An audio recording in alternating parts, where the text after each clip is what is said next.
Hey everyone, welcome back to the Sports Psych Show. Thanks so much for joining me. Today I'm really excited to welcome sports psychology coach Dr. Lee Hancock to the show. Lee, great to have you on the show. Yeah, thanks for having me. I've listened to your show, and I know who you are, and have interacted with some of your content before, and so yeah, super psyched to be on and hash it out.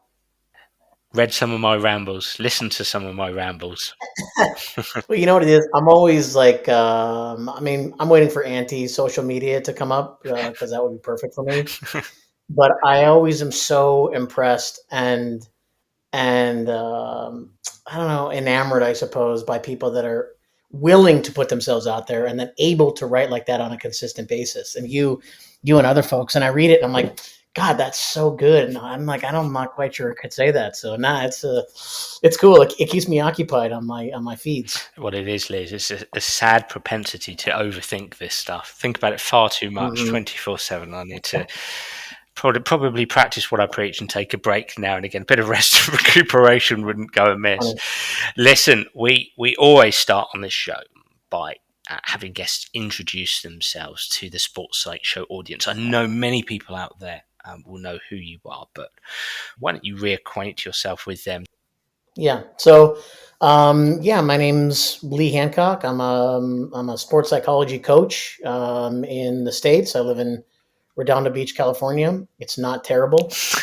Although again, it's raining today, so you Bit of know. British weather for you there. Well, I'm appreciative of it because we don't get enough of this, and so every time I actually try and schedule calls with people from England as often as I can because that seems to be the magic piece to get rain here. But yeah, so I've been doing this for probably about in terms of the sports psych coaching aspect, probably about 15, 20 years, I guess now.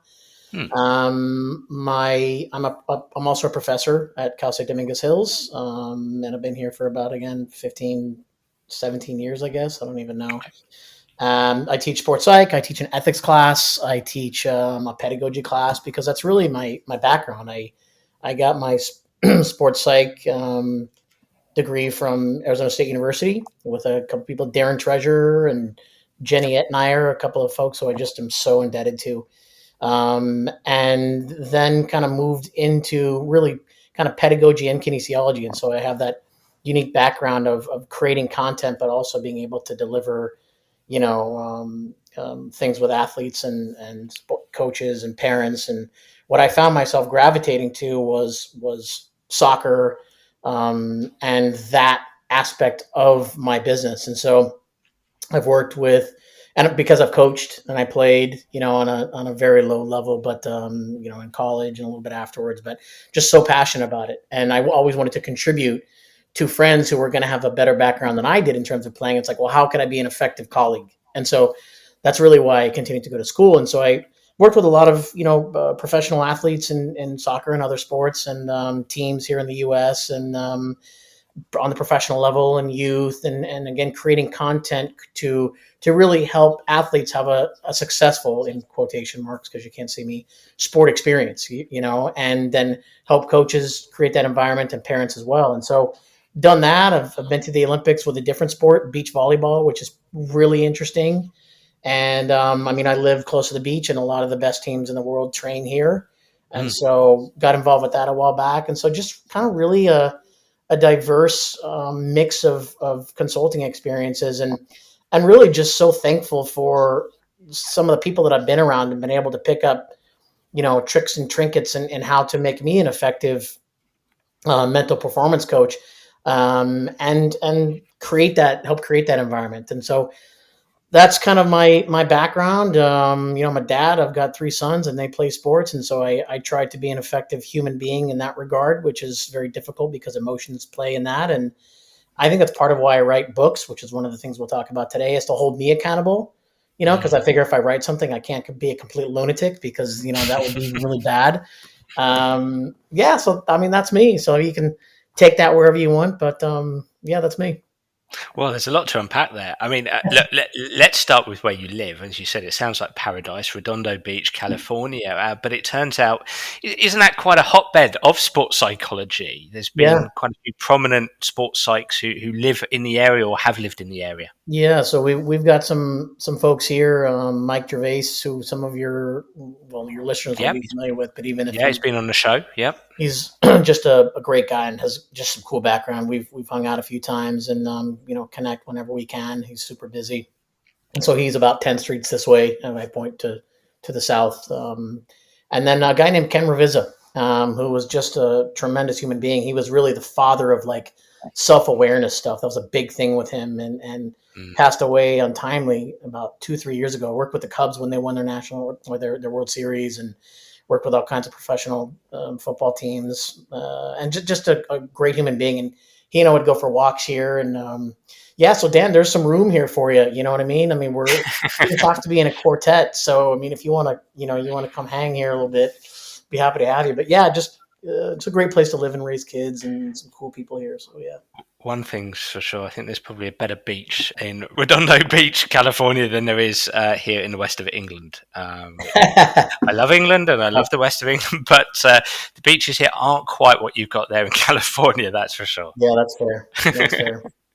And look, you mentioned soccer, and funnily enough, I mean, this is the first time that we've had the pleasure of speaking with each other properly. But I know you from the world of soccer. I mean, heading over every year as I do to the United Soccer Coaches Convention every January, and I've seen you deliver a few times there. You're a regular speaker there, and it's just, it's such an incredible thing, soccer in the States, Lee. And we haven't really addressed this on the Sports Psych show. I mean, so much of my work, I do a lot of work in football, soccer. But having the pleasure to head over to the States and just the participation level. I mean, I know in Europe we're known for our big leagues, and in England the English Premier League, but oh boy, the participation levels in soccer is through the roof in America. You have so many young players over there; it's just huge, and brilliantly on both the boys and the girls side, and the men's and the women's side. Yeah. Yeah. I mean, you're right. In the youth, it's interesting that we're talking about this because I know Jesse is a friend of mine. So Jesse Marsh is a friend.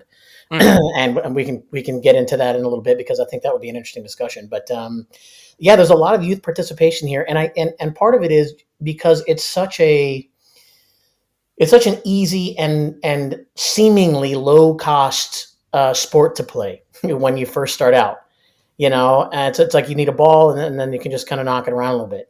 And we have managed to really take that and Americanize it and charge oodles in a capitalistic way. And I've been part of that. I've coached youth soccer and I have made money, as a coach, and I have all my coaching licenses and these types of things. But yeah, and I think that pull from us maybe has held us back culturally in terms of like how we make the game great. And I'm passionate about the game, and I'll call it soccer, I'll call it football. It sounds weird when I say football sometimes, and I take my vernacular of soccer, but I get the game. I understand that I played in college and I played semi-professionally, and I know I was very average. Okay. But at the same time, I'm a huge fan, of world football. I'm a Manchester United fan. So I hope that is that one of those words I can't say on the show? You can say you're certainly allowed to say that. I grew up a Spurs fan, but supporting Manchester United historically has been a lot more joyous than Spurs. I can assure I mean, not recently. It's been rough, but yeah, the participation has really led to some interesting avenues about fandom here and how people get into the game and what they think they know and what they don't know, and the cultural aspect, and then how we're judged from folks in Europe or even my buddies, because I grew up in Tucson, Arizona. My buddies who are Mexican, it's like they're like, you don't know, and that was really never to me because I played and those are my friends. Yeah. But you guys don't know, meaning you Americans don't know, and it's our sport type of thing. But yeah, it's just such a great game, and I think it's growing and we're moving in that direction. But I definitely don't know how great we're going to be if we can't continue to send our players to Europe to get real experiences. And we're trying here. But yeah, there was a lot in that. But yeah, it's a great sport, and there is a lot of participation and people really trying to make an impact on human beings, kids, and the game in terms of the high level. So.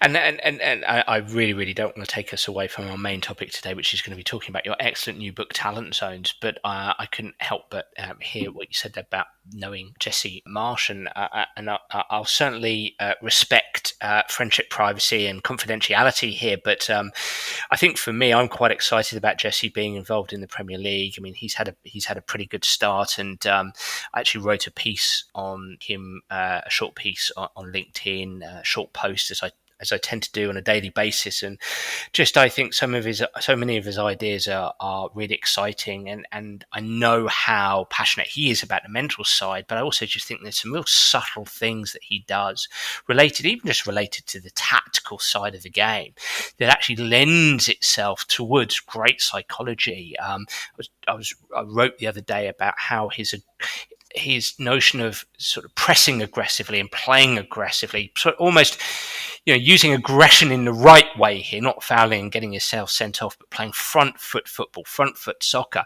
lends itself to approach behavior, as we'd call it in psychology. And I just think so much of what he's doing is great. And as I wrote in the piece, I mean, sadly, and I think this will change, but sadly, historically, an American accent has been a challenging import into the English Premier League. I think that he will help ease that, as I think he will be successful. But just really interested to hear your thoughts on Jesse, and whilst respecting any private stuff. No, yeah. I mean, that's it's interesting because this does lend to a couple of things that I've written about in the book in terms of like creating a great environment, which is a huge thing with me and why I wrote Talent Zones. Of course, mine's for folks really geared toward parents and kids, or coaches and kids, and teachers and kids. But Jesse is just a really interesting human being, and his path and the context with which he delivers, as an example, his pressing and approach behavior is truly born out of like some failures. What by the way, just before I get into that, the American accent thing is fantastic. I mean, I giggled at, there was a thing on your soccer AM, and honestly, like my head would explode in laughter when I watched that. It still makes me laugh. Anyway, but with Jesse, it's a bit of like context about kind of how he got here. And his lead into the Leeds position, which, hey, let's follow a living legend in Bielsa. Okay, not easy for anybody, but of course we're going to put an American there. It's like, but only Jesse. Like his journey, if I can kind of take us on this for a couple minutes, I think will impact and get us to the approach piece here with Jesse. He got fired from Montreal, which is a team in the MLS here in the States. And, and he, leading up to that position, it was really interesting, because he's a Princeton graduate. He's got a really unique approach and but he understands the game. And he was a gritty, grindy footballer, but also a thinker, and I think he knew he wasn't going to be a world beater in terms of this type of a player, but he was a hard, honest player and a thinker in that 6 or 8 position. Okay. So just a little background there of him. And when he got fired from Montreal, he went, and I think I've got his timeline right. He went, he toured the world with his wife and three kids. And him traveling there, and before he then got into kind of the Red Bull system, I think, and then over to Leipzig, Salzburg, and then Leipzig again, and now he's at Leeds. But his journey there, he used obviously to do something with his family, but it was very much a journey into further awareness and understanding of cultures and people and humanity. I don't know if he would say that to me, but that's how I perceive our discussions over time. And I went to visit him at Salzburg when I was doing my book, and kind of went over there with my oldest son and kind of checked some stuff. So this is some of the things we talked about. But one of the stories he told me, and this is, I think, is really interesting in the Leeds job, is he goes, Lee, every time we would go to a country as a family, the time to get acclimated was easier and easier and easier. Okay. And he didn't say it became predictable, but I'm kind of just suggesting this. So the first time it would take like 2 weeks, and then a week, and then 5 days, and all of a sudden 3, 2, 1. And so as I watched him get into, and he's just an evolving human being. He's just really will involve you in things and listen and be able to then consider how to implement these things and react to these things. Now, these are all non-football pieces. Of course, he had to do his badges and his understanding of how to implement things, and he's been around really good coaches. So that's the football side, which I'll just suggest right now I'm not qualified to discuss, even though I would love to. But so let's say he's got that. But as a human being, he would say we would get used to this acclimation process when we would go places. As I watched him in Leeds, nothing about that job scared him because he knew he wasn't Bielsa, and he knows he isn't Bielsa. But he also knows to get acclimated in a job takes a certain amount of time. And I watched him be calm and measured and talk to supporters groups and take the comments from the media about Ted Lasso and the Americanness of the accent and just be really calm and methodical about this as he moved through this. And thank goodness he got those 2 wins because, of course, it bolsters his approach going in with these 4 games, which was critical, especially with the Bamford injury, I think. And so just that piece there about who he is as a human being, I think tells you everything he knows, everything you need to know about his approachness to football and to the game and to human beings. And that is who he is. And so I just am really enjoying watching him go through this and happy for him. And I, I don't know enough to have hatred towards Leeds as a Manchester United fan. So I'm in full, go and be awesome, and be great. And I hope they win and do well and stay up. So that's my little story there. But yeah, it's fun to watch. And when Manchester United play Leeds, where are your loyalties there? That's a hard one. I don't even know. I haven't processed those feelings yet. I mean, honestly, I'm going to have to. I don't know. I'm going to really have to think about that now that you've asked me that question. I don't have an answer. Well, it's that difficult one, isn't it? I had that years ago when I think one of the first major players I worked with in the Premier League scored against Spurs, my childhood team, and I had this mix of suddenly this rush of, yes, this person has scored, and oh no, it's against Spurs, but yes, he scored, but oh no, it's against Spurs, and there was sort of a confused mix there. I like of emotion there. I like those feelings because they always cause pause to, and then if you say I have to pick one side, then it presses you for something. So indeed, yeah, that's funny. Indeed, and this podcast will probably be released at a time where we'll know more about the fate of Jesse and whether he's going to be here next season. I really, really hope he will, and I'm pretty sure that he will. Before we crack on with talking about your book, I mean, I'm interested to further explore sports psychology with you in terms of your background, or why sports psychology. You were a soccer player. You talked about being a teacher. Pedagogy is your background. Talk to me about the emergence of sports psychology in your life. Well, that's a great question. Yeah, as an athlete, I was a good athlete. I wasn't a world beater, but I was definitely good enough to play and maybe beyond where I even ended up.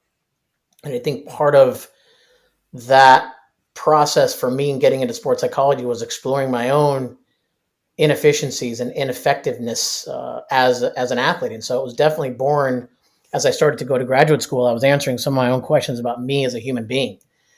And then I wanted to see if I knew I was never going to play at that highest level. And I thought, well, how can I truly make an impact as a coach and create these great environments and make an impact different than maybe somebody who played at the highest level? Because my respect for people that play at that level is, I just think they have a different eye for things sometimes because they've done it, and I get that. And so it's like, well, if I can't get there, how can I make an impact on professional staffs or even kids and parents and stuff in time? So that was what led me to it. And I had my bachelor's degree is in psych, and I liked it, but I went to an R1 school, which is a major research institution, and I was like, this sucks. I hate it. I'll do it, but that doesn't make me happy. And quite honestly, I'm really average at it. But I was always a pretty good teacher. My mom was a great teacher in terms of her stuff, and I was always enamored by how she was able to move the room around. And so I kind of wanted to go down that road. And so I never explored the psych department aspect of sports psychology and the therapy route and or the research route. And I always wanted to be very pragmatic and practical. And so at the school that I was at, it was a very good sports psychology program. It was housed in kinesiology. And it had some really good people in there with Darren Treasure and Jenny Etnier and some other folks. Dan Landers was in there, but he wasn't one of my favorites. And so I was just around that kind of aspect, and I thought, wow, I really like this, and it seems practical. But even with that, when I got that master's in that, I had really kind of taken the majority of the sports psych courses. And so I thought, well, how can I be more effective? And so I created an interdisciplinary PhD, which you kind of were and weren't supposed to be able to do, but the catalog is king at an institution. And if the catalog says you can do it, you can do it.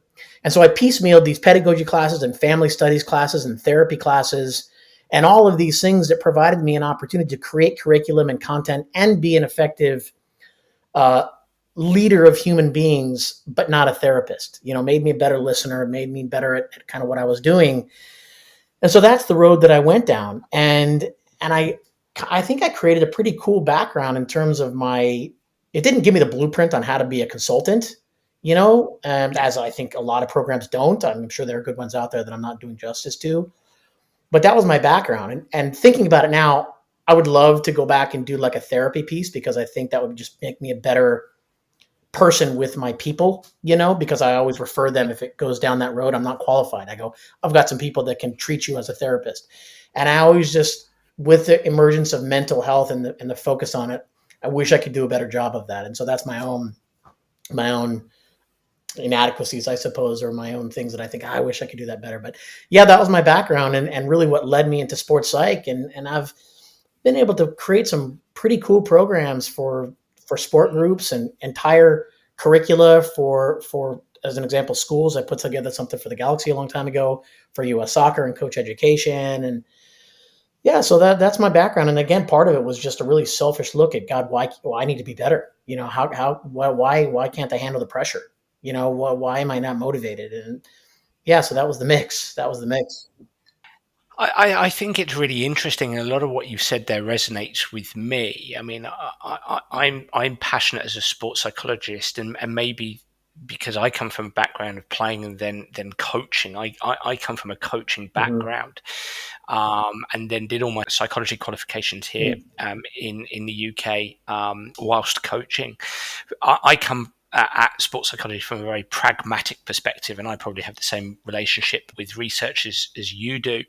But I mean, I love a lot of the messages in our community around mental health and well-being and welfare, and I think that that's really important and valuable. And I think that things are going from strength to strength there. I also think that we need to continue as sports psychologists or sports psychology coaches or sports psychology consultants to chip away at helping people understand that what we do is also, we are psychologists, so we are invested in learning, pedagogy, the teaching process. All of these things are underpinned, the engagement piece in sport. These things are underpinned, in the work of very famous psychologists like Lev Vygotsky and Brunner and a multitude of psychologists over the 20th century and into the 21st century. And I think that we also need to be careful with our messages, that people don't start to think we are only about mental health and wellness and well-being. We are. And, on the Sports Psych Show, I want to talk about that stuff. But that's why I also bring in coaches to talk about, or even academics to talk about games-based approaches to development and learning and teaching and pedagogy and andragogy. And I think these things are so important. There's not going to be a question here, Lee. You got me on a rant. Yeah, no, but I agree. I think I also think it's like people need to understand the differences between, as an example, you and I and our context and where we come from. And I think every team should have a sports psychologist. I just can't imagine a professional team not having one to work with human beings in their organization. I might be a little bit different. I'm definitely more performance oriented, but I do find myself working. With that said, and this is going to sound weird, I will say to my athletes who are going for world championships or Olympic medals, it's like, and I don't say this to them, I don't care if you win. Of course I care if you win. Okay. I know you want to win. Everybody wants to win. I want to win going downstairs and beating one of my sons down to the last piece of toast. So we'll fight. Right. But I also, it's like, I want you to enjoy that experience and move through that as a human being, because man, that stuff takes its toll. And so to move through with a focus on the process and managing your emotions and feelings and thoughts, and as you go through this, I already know you want to win. That's like the RSTLNE on Wheel of Fortune. Those are givens. Those are obvious things that game's going to give you. But how do you move through that? And so it's like that. We need to continue to talk about that, and that's where I definitely add value to the teams that I've been in. But yeah, but isn't it that I love what you're saying there, and we repeatedly talk about this on the Sports Talk show. Is that's that sophisticated relationship with performance, with competitiveness, with outcomes, winning, losing. If you're talking about having a more sophisticated relationship with these things, and that in and of itself, I believe, can help players, people manage their mental health and wellness and well-being without necessarily overtly delivering strategies to them. I think that is an important piece as well. However, I would say inadvertently you're helping, you're massaging that as well. Yes, and you know what I thought this before COVID, but COVID really exacerbated, I don't know if that's the right word, really got me thinking deeper. And it wasn't necessarily just with my professional athletes, although with my professional athletes and youth athletes and whoever I was working with on Zoom, okay, which is getting so old but so normal. We talked about so many things apart from sport, because that's really what you have time for. But it really shed light, because I'm a professor and I did all my classes on Zoom, the amount of times I would have to talk to my students, not have to, that I would make time and speak with my students offline or out of class about mental health and talking about suicide and referring them for health and these types of issues. I had so many of those talks that really hit me. And then watching my sons go through their experience in school and sport during COVID really, really forced me to consider me as well, because I struggled during that time. I think, as we all probably did in our own way, the performance human being relationship here, and how we all are here for that finite amount of time, and let's enjoy that sport experience. Let's go be, mother effers and go smash and go and compete like, oh, you want to win. But man, we're human beings here, and how do we move through that? Well, look, I mean, you mentioned your kids there, and you talked about the how you've utilized writing a book as a way to kind of intellectualize to yourself the things that go on in your mind, so that potentially you could be a better sports psychology coach, but also a better sports parent. And the book that you've written is called Talent Zones: 10 Tools to Help Kids Develop Their Talents. Why don't we start here by you giving us an idea of the genesis behind this book? Where did it all start for you? Yeah, I mean, I started writing the book probably about 7 years ago. Okay, yeah, so basically one word a day, if you can think about it. And but I put it down so many times because I was like, what are you trying to say? What are you talking about? And part of the impetus for writing this book was watching my kids go through sport experiences. And my oldest started at a pro academy, and we pulled him because we didn't, quite honestly, like the environment. And I just wasn't, it was just a unique experience. And so I thought, well, what is talent? And he's a late developer, so relative age effect can pop in here, and these types of, there's environmental factors. And so I thought, well, what is talent? And then also my own upbringing and my own talent about a kid in school. I just wasn't good at school. I couldn't sit still. Definitely had some issues with some ADHD. That wasn't an available condition, as Dr. Robinson put it a number of years ago, but when I was a kid. But so I started to reflect on, well, what is talent? And then I've been in high performance environments where you're creating a cutoff line for kids. Okay. And I have definitely looked at a kid and go, he's got something, she's got something, not sure about that one. No way. And then I started to think about it in education as well. Seeing my twins, who, are a little bit slow to get involved in school, aren't quite as, driven as the firstborn in school, and struggle to sit still like their dad, And so it's like, and then, well, is he smart? What is smart? And so I started to think about this in a multi different domains. I thought, well, how can I make an impact on the literature here? Because I'm very familiar with the talent code. I'm very familiar with outliers. I'm very familiar with Gagne's model of talent development. I'm very familiar with No Hunger in Paradise and the academy system in Europe. And I was like, well, what am I trying to say? And so I kind of got to this place where I looked at the word talent and I thought, well, let me look at where it came from. And I went and traced it all the way back to, I think I got to ancient Greece and this notion of talent. And obviously we know the Bible story. Even if you're not religious, you probably know the Bible story about talent is money. Okay. And what the weight of the gold is how many talents you have. So I thought that's interesting.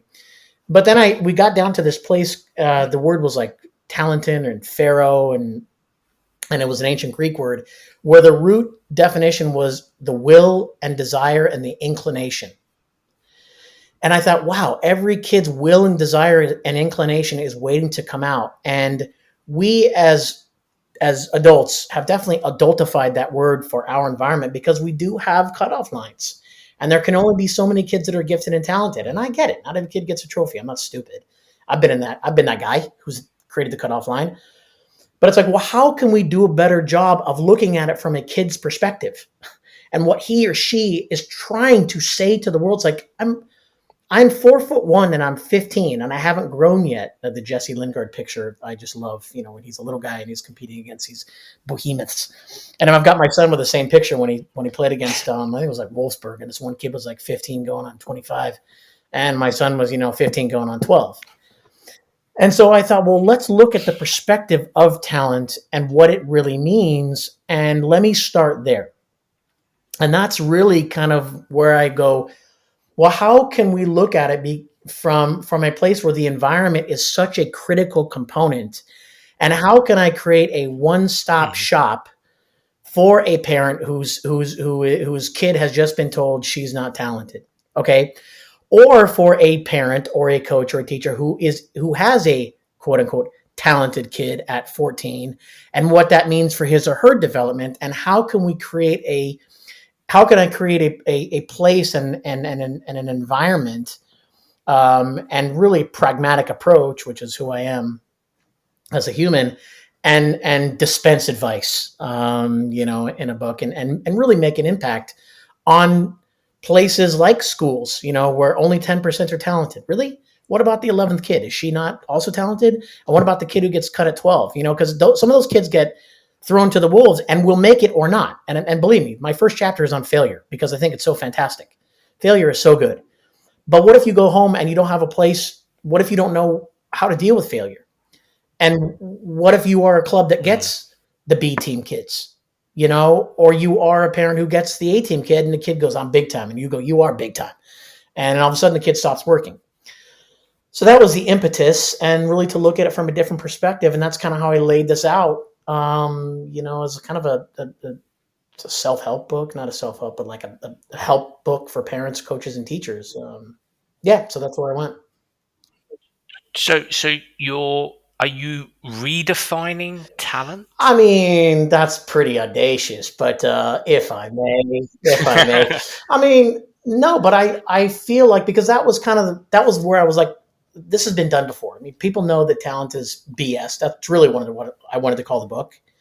But my education editor said you can't curse on the front cover. Although I've seen a book that almost cursed. I've seen quite a few. Yeah. Well, this one's trying to get into schools, and I'll tell you about the editing process in a few minutes, because they made my work look so good. I said, I wrote that? That's really good, And yeah, I mean, a little bit. I just want people to pause a little bit, and whether your kid has been told, your kid as a coach or a parent or teacher, he or she is talented or untalented, you still have work to do, and the perspective of a kid is really important here in how they perceive that, and how they are allowed to work through that early talent. I put in quotes early in my hands here, because it's like, what does that mean? There's zero evidence to suggest a kid who's talented at 12 becomes a talented adult. Zero. There's zero causation. There might be some correlation, and there's zero evidence to say if a kid is untalented, they make it. There's some cool research coming out about kids who are deemed untalented. They end up having longer careers, making more money. Like Joe Baker I love Joe Baker. The guy, he does some cool stuff out of Canada, just some really cool stuff on talent. And yeah, so am I redefining it? I mean, again, that's audacious, but I mean, look, go ahead. I'll take it. I'll take it. Well, it sounds to me that you're perhaps suggesting that talent is not something that's fixed, and it's something that potentially historically we've defined in too narrow a way, and that talent is synonymous, whatever that is, it's synonymous with skills, competencies, and characteristics. That's kind of the message I'm tuning into Yeah, I here. think so. Look, I'm not. I understand there's a biological aspect to this. There is an innateness to this. I understand this, but until somebody comes up with a tool to measure the effectiveness of innateness and biology on future performance of a kid, I'm sorry, it's completely malleable. Okay, now I'm probably going to Yeah. struggle to be a center in the NBA because I am 5'7" on a good day. And so I understand there's a biological aspect to all of this. But to treat kids, and there's a Jesseism in this one as well, to treat kids as if they can before they can't, and this notion of self Mhm. fulfilling prophecy and the Yep. Pygmalion effect is a really important place to start. And I think if people have the tools and can create zones to develop talent, then the kid gets 10% better instead of 10% worse. And that to me is a very worthwhile use of the word talent and how we can maximize it in kids. So yeah. And so, if you were to walk into a soccer academy tomorrow, and that soccer academy was to say to you, okay, well, look, we've got kids from 8 years old through to kids about to go off to college. What are some of the main what are some of the main things that you would be recommending to them? What are some of the main things that you think that you might see, that you might think that you'd want to see changing? Generic question, I know, but that interests me. Yeah. And what kind of things do you think you might be recommending? And feel free to refer to the book at any stage.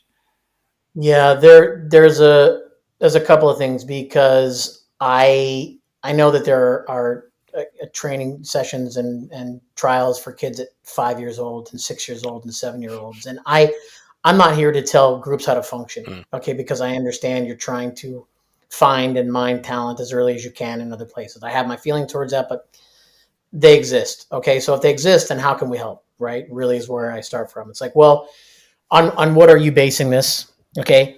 How can you make this a great sport experience for the 20 kids you select? Okay. And whatever criteria you want to do, it's not for me to tell you how to go about that. How can you create a great sport experience for these kids? Educating the parents on what it means to be selected this early, as an example. mm, Okay. Moving kids through a healthy sport experience. Again, if you choose to have them at that age, 8, let's say 7, 8 for these young ones, what it means, and can you do more than just football with them? Okay, can you help them move through this sport experience? Okay, coaches, are we educating them? Are we arming them with how to work with kids who as an example struggle with pressure, which I write about in the book, yeah. who struggle, as an example, competing and making excuses? Okay, because today's excuse maker might be tomorrow's problem solver if we help him or her move through that experience right. Mm, And so I guess it would be in this particular sense to create a holistic environment around that kid. Of the 20, as an example, you select. Of the 100 that you don't select, okay, what are you doing with them? mm. Okay, or that you selected for 1 year and then you throw away. Again, the No Hunger in Paradise book from, I think, Michael Yes. Calvin.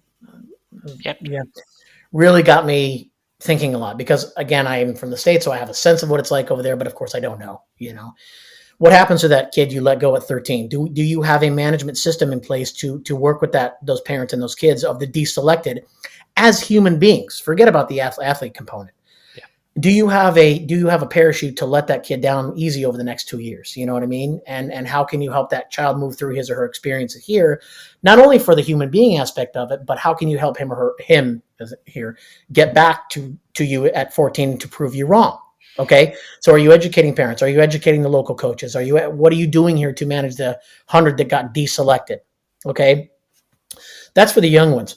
For the 16s, 17s, 18s, again, this talented and untalented, there's a ton of growth. Sarah Blakemore is an author who she's got The Secret Life of a Teenage Brain, Yes. and was one of the books that I read during COVID to make me a better parent, because I have teenagers, and it's like, well, I seem to be able to dispense advice really well, but can I do well here? And sometimes I can't. And so how can I do better? And so there's so much growth intellectually and social emotionally and physically, of course, that goes on between 15 and 18 and 15 to 20. And that it's like, what are we doing with the 20 that you're keeping, the 50 that you're keeping, and how can we create a holistic environment around quote unquote talent with these kids, and so that they understand what it means in this particular process. And some academies probably do that really well and some don't, right? But I'm also very impressed with, I think Crystal Palace created this thing where you got, if you get let go, and what are we going to do with these kids, right? And so that's kind of where I think this book is very helpful to these coaches and entities and what I would tell a football club. But I also think I'm talking to such a broader audience here, where it's like parents and coaches who get a kid that isn't talented, as an example, at 15. How are they supposed to know? It's like, well, they told me he's not talented, he must not be talented. It's like, we don't know yet, right? And let's just say he isn't good enough in sport. How can we help him move through this experience and get better as a result of being told no? Because it sucks to fail. It sucks to be told no. But if you create an environment where they can understand what it means to fail, to understand what it means to have pressure, to create culture around the child, which I talk about in the last chapter in the book, then I think, again, that's also the audience that it's like, God, I'm so happy I know this stuff. But then it's like, God, so many people could know this information and probably be better at administering it to their kids or athletes or student athletes or students than I would be, because your kids. And so that was, again, the idea behind the book. But that football one's a good one, because I think that got me to wrestle with the notion of cutoff lines. It's like, you keep 20 and you get rid of 100. What do we do with both sets, and how can you help? And I think that's really the book. Some of the things I heard there were engagement first, giving young people a great sport experience, and in line with that, a healthy experience. So engagement first, give young people a healthy experience, take a holistic approach. It's got to be more than just football. And again, probably associated with that is that take an educational approach, especially for parents, for the sake of parents, helping parents be able to support their child through sport.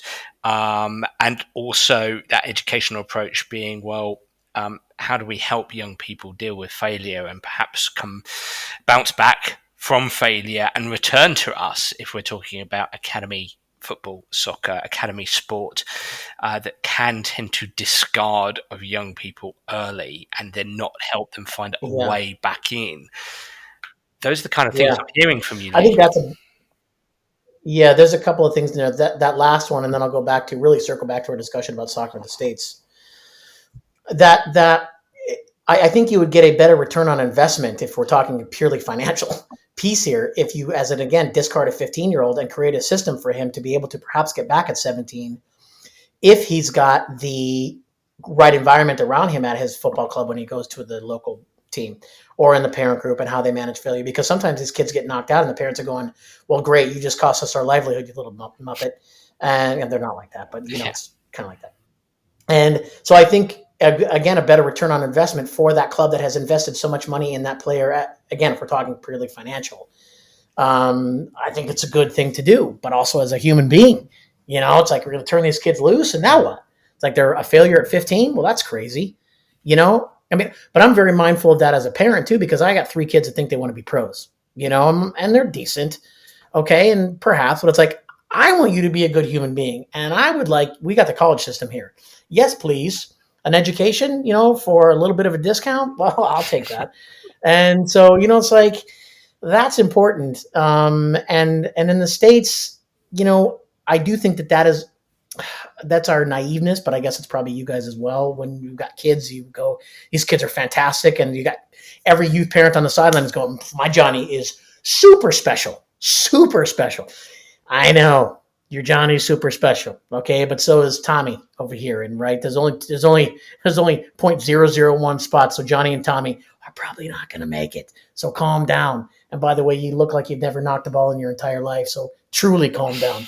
Genetics are going to catch up to this one. But Yeah, I don't know. I mean, yeah, there's the big pro aspect and the academy aspect, and then there's the school aspect, which I'm also, this book is also heavily educational because of the publishing company that picked me up. And it's an education publisher, Free Spirit, and then TCM, which gobbled up the smaller publishers. And now it's one of the biggest education publishers here in the States.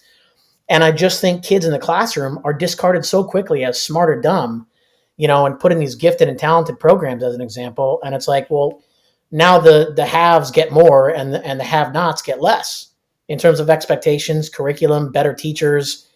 It's like, well, if you get the have-nots, there's no reason why, kids in a less well-to-do area, they're just as smart as the kids in the well-to-do area. It's just they have a different focus at home, or opportunity in the second tier classrooms, than these other places. And so, and digging a little bit deeper into the book, once you've let's say redefined talent or broadened the definition of talent to make it more accessible for everybody, yeah, you then go to the main meat of the book, which is this notion of talent development zones. So what do you mean by talent development yeah, zones?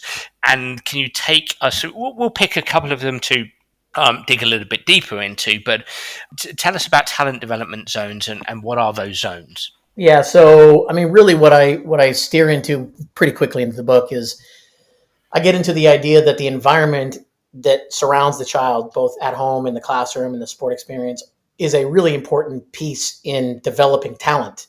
And I took it straight from a very popular talent development model from Gagne, where he talks about this notion of 10% of people are talented, and then some things can happen in this middle kind of bebopping and scatting and stuff at home, and pew, they become talented. It's like, well, that's a magical time, where the environment can make or break a kid's opportunity to become, as an example, talented, or in this particular case, more talented, right? If talent is a journey, not a destination, which was also a catchy title in my mind. Then how can we be educationally armed advocates and create these research based performance psychology concepts and implement them in the classroom, or implement them at the dinner table, or implement them in your football environment, or your basketball environment, or wherever you're talking about in sport. And that was really what I went into. So I got very quickly into that and create. I could have written on oodles more. There's a sequel in this, I think. If somebody else can write it for me, because I don't want to do it anymore. But that's why I picked 10, and then I like 8 to 9 to 10 page talk about the concept, and then talk about ways you can utilize the concept in your home or classroom or sport experience. Well, I love what you're doing here because you're sense making in a very simple way for your audience, which I really love. And also, if I may say, I actually really love the length of the book. I think, as somebody who's written a few books myself, I think the temptation is to throw lots in, and you end up with your 300-page book, and it's just like it feels overwhelming. And it's not to suggest it's not some great 300-page books out there. There absolutely are, but it can feel a little bit overwhelming to dive into those books. But you've broken this down into 10 segments, if you like, these 10 zones, and it really is making sense, helping people, helping parents, helping coaches, helping players make sense of talent development. And that's zone 1, embrace failure as an opportunity. 2 is smash ceilings. 3 is provide opportunities for deep, deliberate practice. 4 is build realistic optimism. 5 is foster in kids a love for their endeavors. Then develop and inspire creativity. Build I can kids. Help kids manage pressure. Number 9 is develop grit. And number 10, create a culture of development.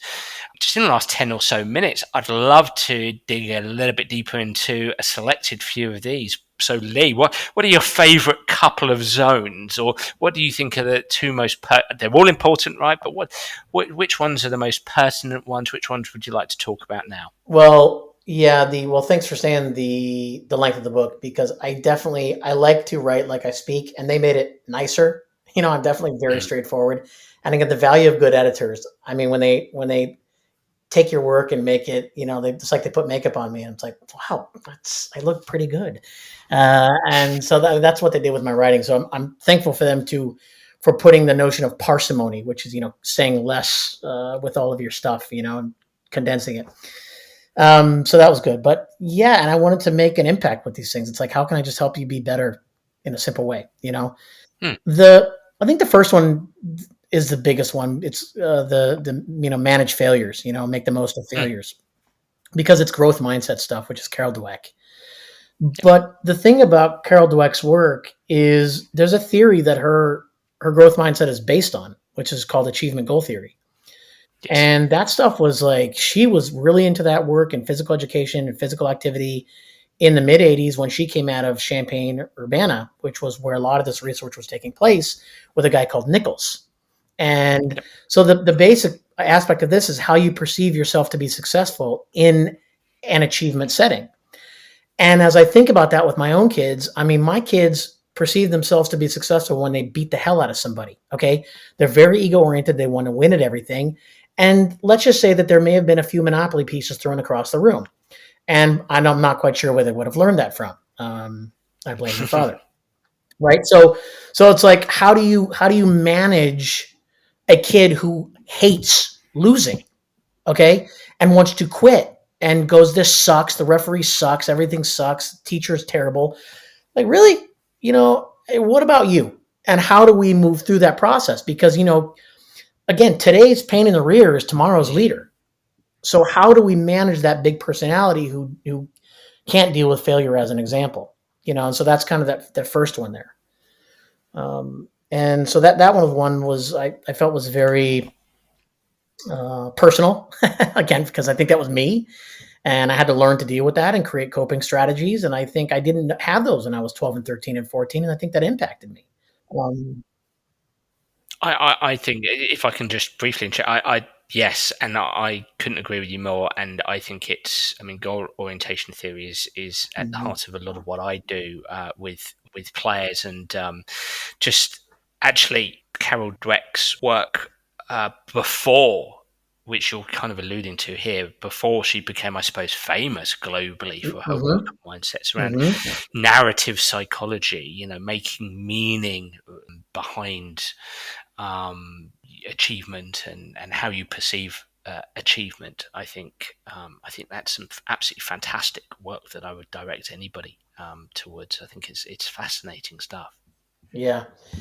Yeah. And so I thought that one was powerful and very helpful. Again, it's Mm, like, I try and think, well, when I talk to my friends who are also sport parents and we talk about stuff, and the most creative times we have are, of course, over beers. We're quite honest, we've probably solved most of the world's problems. But you bring up some, we bring up some very visceral, reactions to things, and to process those and to talk about these has always been, really helpful for me as a human being, but also as a practitioner. And so a lot of those were born out of these conversations. Like, yeah, I should include that in the book. I mean, you could pick any of those ones in the book for me to chat about. I mean, well, I think there's an interesting one here. Build realistic I'm glad you optimism. picked that, because I was going to say that one.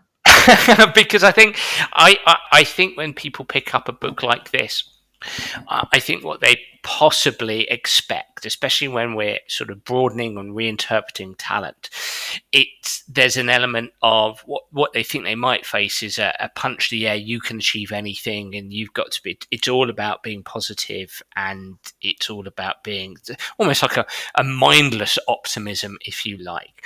But there's so many places where actually you rebel against that. But certainly, build realistic Yes. optimism is the zone where you really sort of push back on that notion.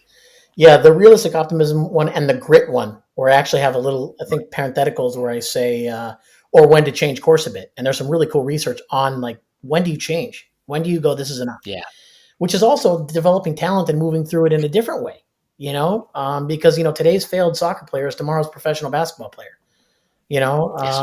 Again, as an example, or today's failed mathematician is tomorrow's writer, or dancer. And so the realistic optimism one is interesting because, optimism is like, okay, I can do this. I feel great. Okay, let's go do this. And pessimism is like, I suck and I'm terrible. I'm never going to get this. Okay. So clearly optimism is probably the preferred of the two.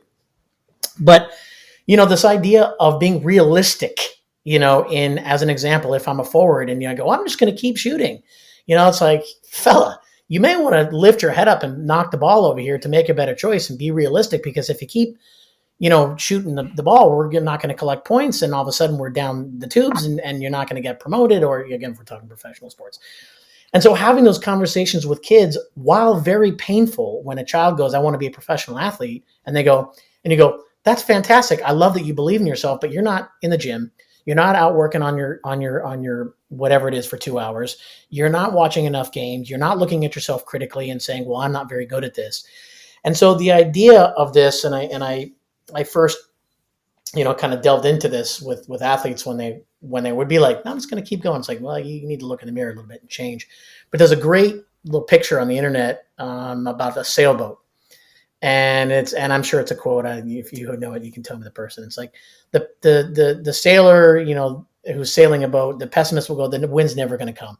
And the optimist goes, well, it's going to come. And the realistic optimist goes, well, I have to change the sails to catch the wind, and it's like, that's so great, and we all have to be able to be self-aware enough, which I mentioned in a few of the chapters, which is my man Ken Revizza coming up again.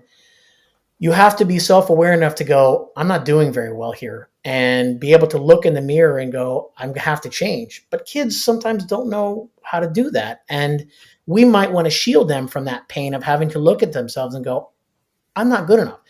Now, the art of this is, of course, up to you as a parent or a coach or a teacher to talk about that, because going, you suck, look in the mirror, is probably not the best way to go. So you may want to think about your tact here. But yeah, I think that's a really important discussion to have, and one that's painful as a parent. I've done it. And to go, son, you got to make some adjustments. And if you're willing to, here we go. But if you're not, I don't know what to tell you. So yeah, that's a good one. I enjoyed that one. Again, it makes me think of that word sophisticated, just a more sophisticated acknowledgement of what you're good at, what needs to improve, and relating that kind of inner narrative to what you're trying to achieve. Thinking more flexibly. I mean, flexibility. Yeah. You use the term realistic optimism. I also love the term flexible optimism. Yeah. I love the nuance and the complexity there, rather than seeing it one dimension. Yeah, they're hard conversations to have as well. I mean, I hesitate to go too much into my conversations with my oldest one, but he wants everything on his time frame at 17 years old. And of course, my thing is like, and it's painful to watch sometimes if something doesn't go his way. And he's had some successes recently. He's done well, and I'm happy for him, but then stuff doesn't go his way. And it's like, it's just not on your time frame. You're moving along fine. You're moving along well and really ahead of pace in terms of some of the things. But it's like, be patient, and it just may not be on your timeline here, but continue to readjust the sails, and continue to have your eye there, but have your actions here, and change. So, yeah, and it just makes me think of, thinking in shades of grey is metabolically quite costly, isn't it? It's tiring to do so. It's de-energizing, and it's challenging. And it's difficult to do so. But and it does make me think that, on the one hand, with this book that you've written, you might be guilty of thinking, well, there's so much stuff that's been written in the last 20 years, and there's so many resources out there. How can there be anybody left who doesn't actually realize that talent is multi-dimensional and is much less black and white than one would perhaps think it, or historically has thought it to be? Surely you've read this book, and surely you've read that book, but I think the complexity is that people tend to think in black and white terms. They tend to think, if my kid wants to be pro, they've got to do this seriously from 6 years old with nothing else in their life, for example. They must think like this. They must go about things like that. Whereas what you're pointing out is not just that talent is multidimensional, but there is a lot of nuance here. We have agency as human beings in our thinking, and there's a lot of nuance here, and there's a lot of the world's population who haven't quite grasped that nuance, perhaps, and the more resources we have for them, the better. Yeah, I mean, that was really the focus. How can I arm people with information and help them create these zones, which is a very sports-like term, these talent, development places for kids, and also say to the gatekeepers, including me, who I've been there before and still am sometimes. It's like, don't come in going, well, what can you do for me with your talent? But it's like, what can I do for you with your talent? Which again is putting the kid first in this equation. And yeah, it's definitely, it's like, how can we rethink this a little bit, and how can I help? Brilliant. Well, look, it's a fantastic read. I really enjoyed it. It's nice and simple, but some really powerful messages in there. How can people get hold of this book? It was released in April. How can people get hold of this? Yeah, so I mean, the easiest way for folks around the world is really Amazon. Oddly enough, Yes. uh, It's a ridiculous question these days. I it don't even know really why is. I Yeah, asked. and listen, buy it and rate it. And if you want to give me feedback, you can hit me up on social media, where I tweet once a month, maybe twice, and I do the same on LinkedIn. But I'm trying. But yeah, Well, I think your publishers might be on your back on that they one. really are. So Yes. at Dr. Lee Hancock on Twitter. Mhm. And then I'm on drleehancock.com if you want to check out stuff that I do. But yeah. Perfect. Well, look, Lee, it's been an absolute pleasure talking with you. I wish you the best of luck with the book. Thank you so much for your time today. Thanks for having me. And yeah, looking forward to seeing you again live in person at some point. The next United Soccer Coaches, Sounds probably. good. We'll do that. Well, everybody, I really enjoyed that podcast, and I'd love to hear what you, the listener, think. So please do get in touch via Twitter or Facebook, or through my website, danabrahams.com, to tell me what you think of the Sports Site Show. And if you do have any suggestions, I'd be delighted to hear them. I'm already looking forward to next week's episode. Bye for now.